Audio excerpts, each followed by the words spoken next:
Morning, I hope you're all well. We've been invited out and about today for our coffee and a chat. We're going to go to LV, one of the UK's biggest insurance companies, to speak to somebody there about what they have to offer us as electric vehicle owners. So, grab yourself a coffee, make yourself comfortable, and let's talk about electric vehicle insurance.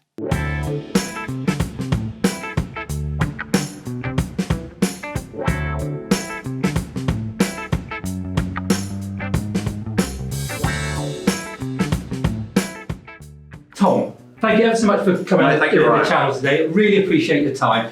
So to give you your full title, you are the Head of Electric Vehicle Strategy for LV.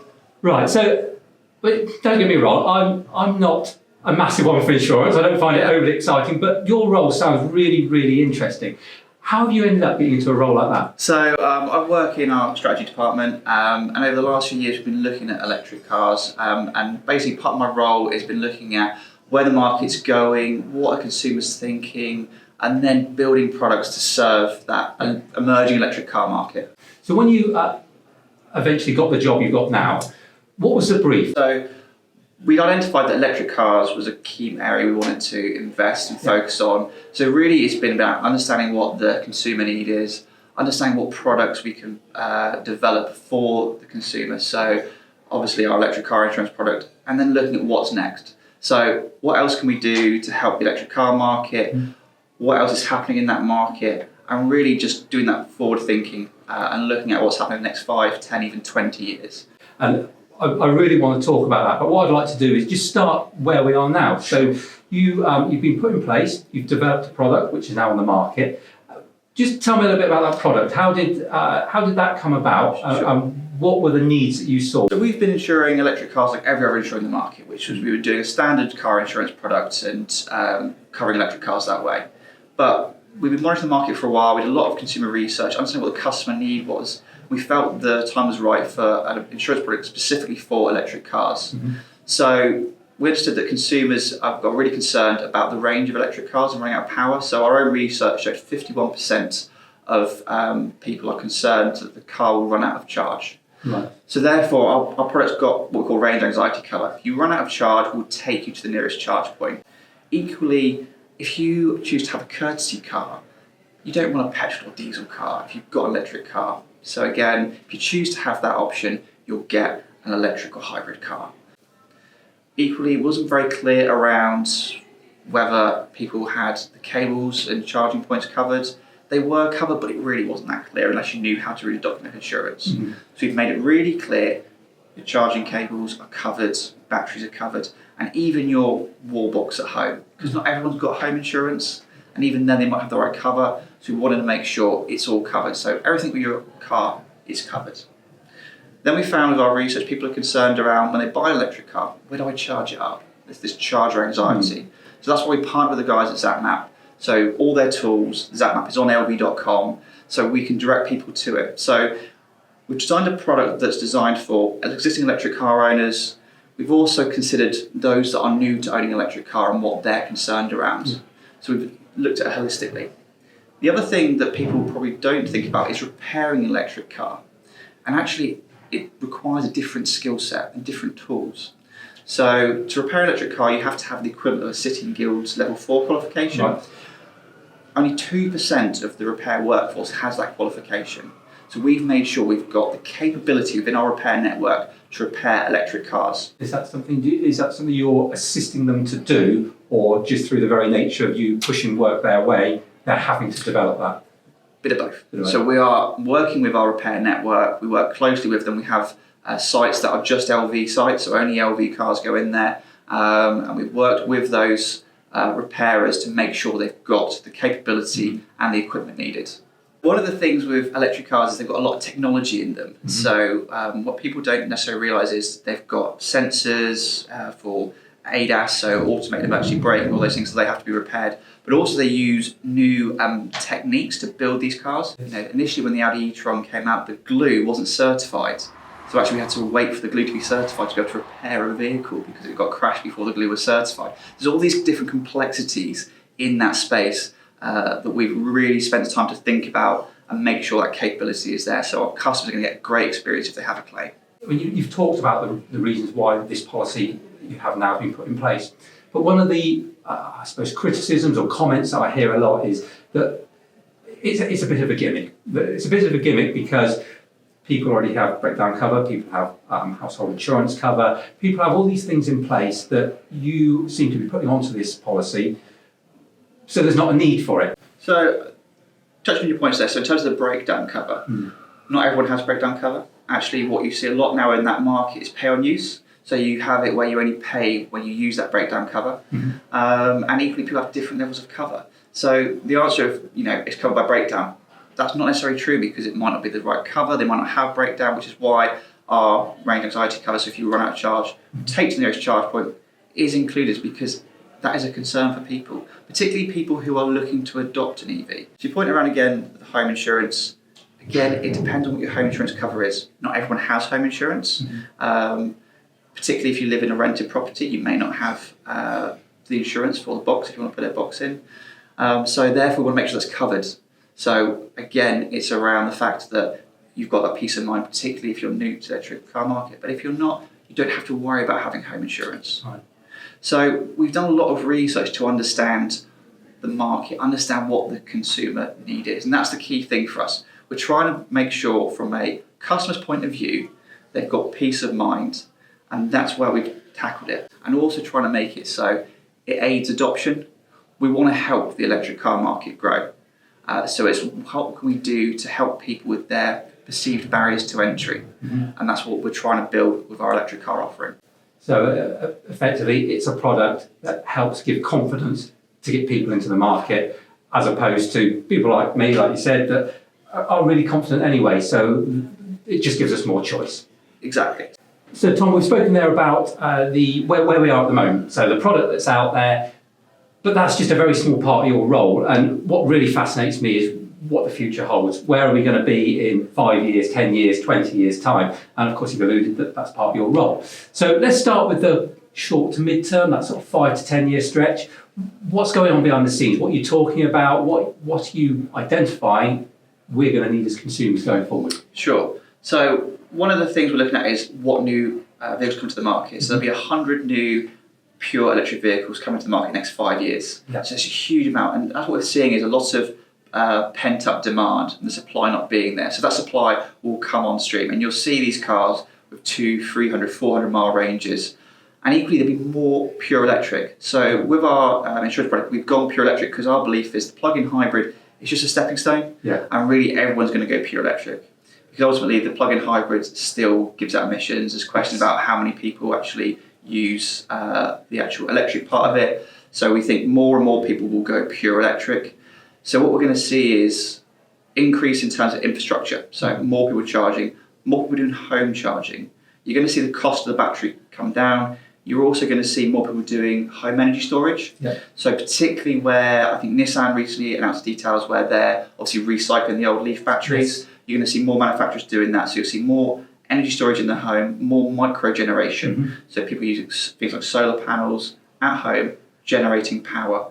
You'll also see a move in the energy market. So people talk about the smart meter and actually how little benefit it gives them. That's because people aren't using it in the way it was designed to be used. Right. The smart meter allows you to do half-hourly settlement. So what that means is your bill can change by the half hour. So if you can shift your demand outside the peak of 6 and 10, it will make it cheaper. So when you're charging an electric car, doing it overnight, equally storing up energy when demand is very low on the grid, so you're only paying a couple of pence per kilowatt. You'll see a great shift in that market as well. We're beginning to see that with the likes of Octopus and the energy tariffs they're doing there. You'll see more of those things emerge in the market. So you're going to see the big shift, not just in the electric car market, but in the energy market as well. And this is all coupled as well with the decarbonisation of heating. So you're going to see changes from the way homes are heated, and they're all interconnected. So you're going to see this merging of industries. So I think it'll be really exciting. Yeah. There's going to be loads going on. You're going to see more electric cars happening. And you're also going to see change in local government. So the one I'm most excited about is Oxford and their zero emission zone that they're rolling out next year. But equally, you look at Hackney and you look at the City of London, they're banning petrol and diesel cars on certain roads in the day. So again, you're seeing a drive from local government. So even at a national government level, we've still got the plug-in grant of £3,500. depending on what happens with who's in power, which I don't think anyone knows at the minute, No. and what that looks like, we might see more movement from a national government level over the next few years, depending on who's in power and what their priorities are. So there's loads of different things happening in the market, all driving different areas of electric cars, whether that's the actual car itself, whether that's the energy generation, the energy storage. So I think we'll see a lot of change in the next 5 years. And how do you think that's going to shape your products going forward? So we're going to need to consider things like the solar panels and the home energy batteries around as a more standard thing, really, as a mass market thing. So we need to look at how we cover those.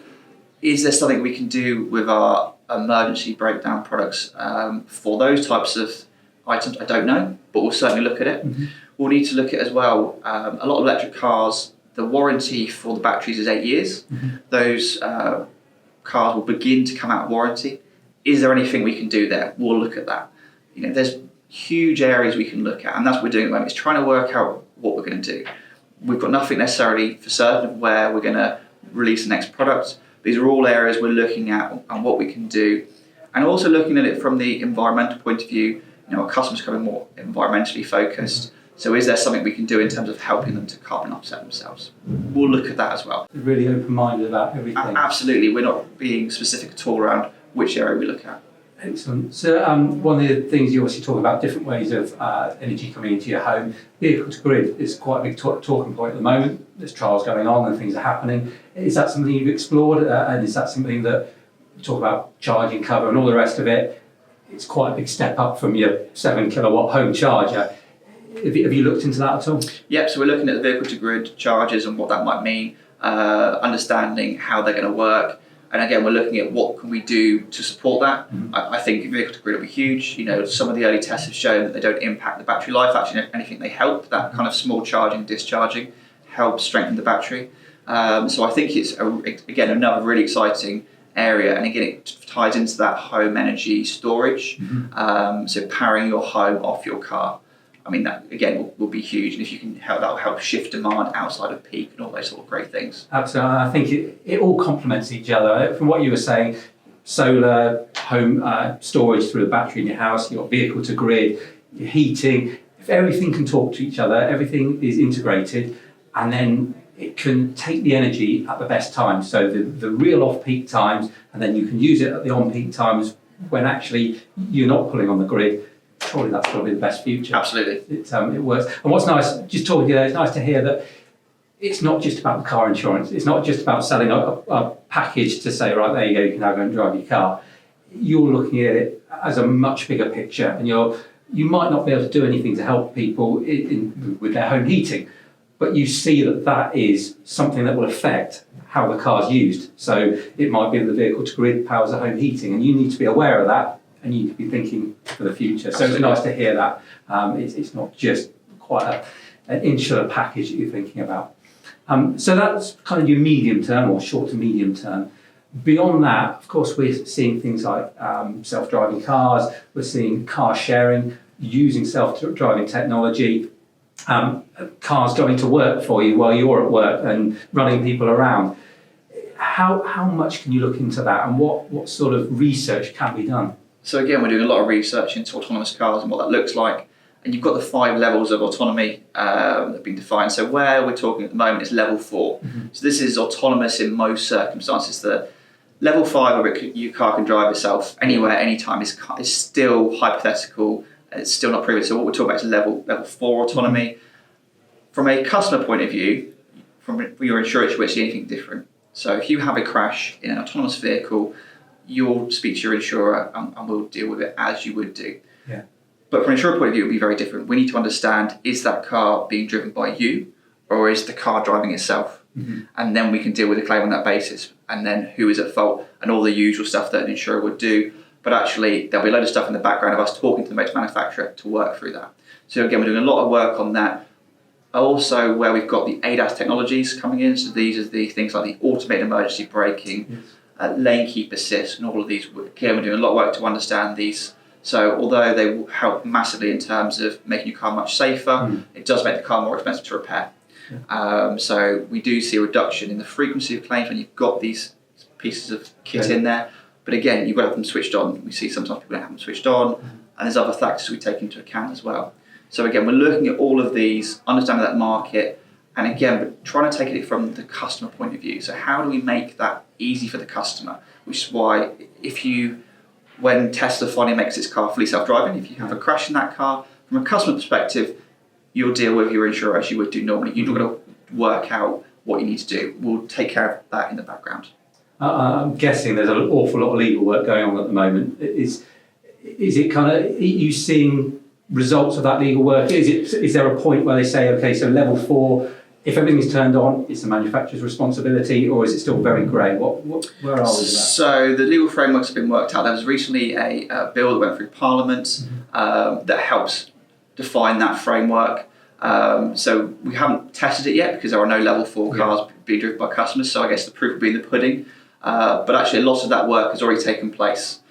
So actually, we're quite comfortable that we've got a good legal framework in place. But there's still more work we need to do, because until we actually start insuring level 4 autonomous cars, we won't really know how it works. Okay, but at least that work is going on. Absolutely. You've got a bit of a handle on it. As with anything, I guess, until it gets tested, we just don't know. And the key thing for us is going to be having the data from the manufacturer. It's how easy we can tell that car was being driven by yourself or being driven by the vehicle. And if it was being driven by the vehicle, what was happening, and equally if it was the car's fault or someone else's fault. And those are the sorts of bits that we'll need to work through with the manufacturers of understanding that information. Ultimately, from your point of view, as an insurance body, you want that information, don't you? You want to be able to effectively plug into it and for the car to tell you, I was driving myself, this is what's happened. Absolutely. As opposed to relying on us saying, oh, no, it wasn't my fault. Because, of course, we always say it's not our fault, don't we? And, so you want that black and white evidence. Of course. The dream would be, so we take the Tesla example, we plug into Tesla, it goes, I was driving, and here's all the video footage of all the cameras around me, and you can see exactly what happens. Perfect. We're not there yet, but that would be a great place for us to get to. No, and I'm guessing when we're looking at that long-term vision, where there are more level 4 and beyond cars on the road, actually it makes it a safer place. So although it's more expensive to buy and to repair those cars, hopefully there'll be less accidents. Hopefully all the premiums will start to come down again. I think we're in a bit of a transition at the moment, perhaps. Is that fair to say? Yeah, so I think at the moment what you see is there's a lot of technology in these cars, so they are more expensive to repair. So we do see a reduction in the frequency of them, but that is offset somewhat by the additional cost of repairing them. So a headlamp in one car, for example, that might have cost us £100 previously will now cost us £500. Yeah. So they are somewhat offsetting each other, but as these cars the technology gets better and better and better, you will see the frequency of crashes come down and down, which means what you pay for your insurance will also come down. And equally, it's worth remembering that the repair of the car is not the only thing that you're paying for in the insurance. It's the personal injury, and a huge amount of the claim cost is in the personal injury space as well. That's interesting. So actually, the car is it's again black and white. That's the cost is what it is. But if you end up in the courts with a personal injury, then it could be depending on the person's lifestyle, how it's affected them. Exactly. You could be talking £1 million being spent on that personal injury claim, and the actual cost to repair the car was £5,000-10,000. Yeah. Okay. Well, that, I think, with what we've spoken about before, and now I've covered everything I needed to know. Thank you ever so much for talking to us today. I really appreciate it. Thank you, I'm a lot more knowledgeable on the back of it, so thank you. And hopefully we'll be able to do this again in the future. Thank you. Thank you all the best. I'm sure, like me, you found that absolutely fascinating. It's great to have some inside knowledge, really, and see what they're thinking and what they're doing. And Tom was really open. He was happy to give us a real insight into what's going on. My personal opinion, well, we've talked about whether it's necessary to make electric vehicles and their insurance something different from any other vehicle. In my view, if it helps people to adopt them, then why not? I believe that a company like LV wouldn't put a product on the market if there wasn't a demand for it, because at the end of the day, they're a business. They need to make money. They've done the research. They've identified that whether it's people that are used to driving electric vehicles or people that are worried about buying an electric vehicle in the first place, and that for me is the key market. If there's something they can do to help them buy an electric vehicle, then great. So I don't have a problem with it. My overall view is the more choice, the better. We're all grown-ups. If we want to choose that product, we will choose it. If we want to take our money elsewhere, we'll do that. It's just nice to have choice and nice for it to be recognised that some people just need a little more assistance and guidance than others to be confident enough to make that choice. But that's just my view. What do you think? That's what this is all about. We want to have a chat. So do you like the fact that there is this choice and there are products out there that maybe help people come to the market? Or do you think that it alienates people and it makes them think of electric vehicles as something different, something special, and something that, well, they have to think a little bit more about than perhaps they do? What do you think? You tell me your opinions. Put something in the comments below. Let's have a chat about it. And, you know, my mind's always open. So perhaps you'll tell me something that will sway my opinion one way or the other. I love reading your comments and I love getting involved in the chats afterwards. So thanks ever so much for watching. Hopefully you've enjoyed it. If you have, remember to like and share. If you're not doing so already, subscribe to the channel. And if you want to support the channel, have a look at the Patreon link at the end. Until next time, you take care. Cheers.